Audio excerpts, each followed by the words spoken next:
AP క్యాబినెట్లో మార్పులు చేర్పులకు రంగం సిద్ధమైందా? ఉగాది తర్వాత మంత్రివర్గ విస్తరణ జరగనుందా? Janasena MLC Nagababu క్యాబినెట్లోకి అడుగుపెట్టడం ఖాయమైందా?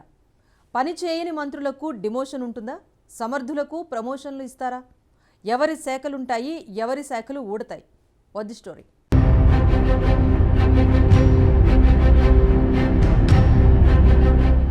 AP cabinet విస్తరణకు రంగం సిద్ధం.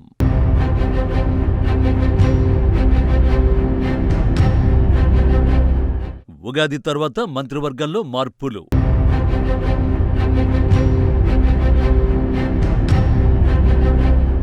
ఏపీ క్యాబినెట్లోకి నాగబాబు ఎంట్రీ.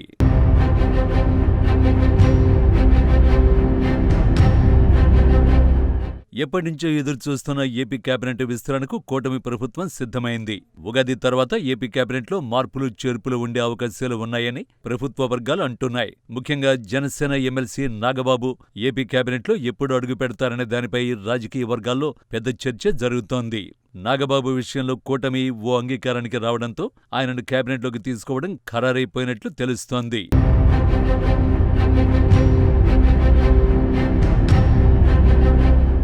2024 సార్వత్రిక ఎన్నికల్లో 164 సీట్లతో ఏపీలో ఎన్డీఏ కూటమి అధికారంలోకి వచ్చింది. బీజేపీ, జనసేన పార్టీలకు తగిన గుర్తింపు ఇస్తూ సీట్ల సర్దుబాటు చేసిన కూటమి పక్ష నేత ఏపీ సీఎం చంద్రబాబు ఆ తర్వాత మంత్రివర్గ విస్తరణలో కూడా ఆ పార్టీలకు వారి సీట్లకు తగ్గట్లు కేటాయింపులు చేస్తున్నారు. ఈ క్రమంలోనే మరో వారం రోజుల్లో మంత్రివర్గ విస్తరణ చేసేందుకు చంద్రబాబు రెడీ అయ్యారని తెలుస్తోంది.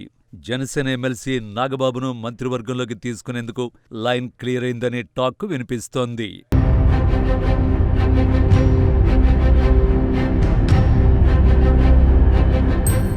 ఏప్రిల్ 4న మంత్రివర్గ విస్తరణ జరిగే అవకాశం ఉందని రాజకీయ వర్గాల్లో చర్చ జరుగుతోంది. క్యాబినెట్లోకి నాగబాబు ఎంట్రీ ఖాయమని తెలుస్తోంది. ఇటీవల జనసేన నుంచి ఎమ్మెల్సీగా నాగబాబును కూటమి ఎంపిక చేసింది.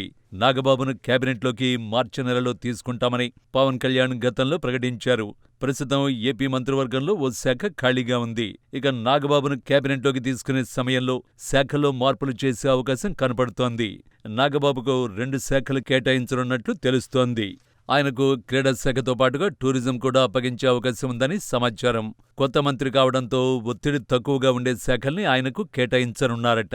ప్రస్తుతం క్రీడా శాఖ మండిపల్లి రాంప్రసాద్ రెడ్డి వద్ద ఉండగా టూరిజం కందుల దుర్గేష్ వద్ద ఉంది.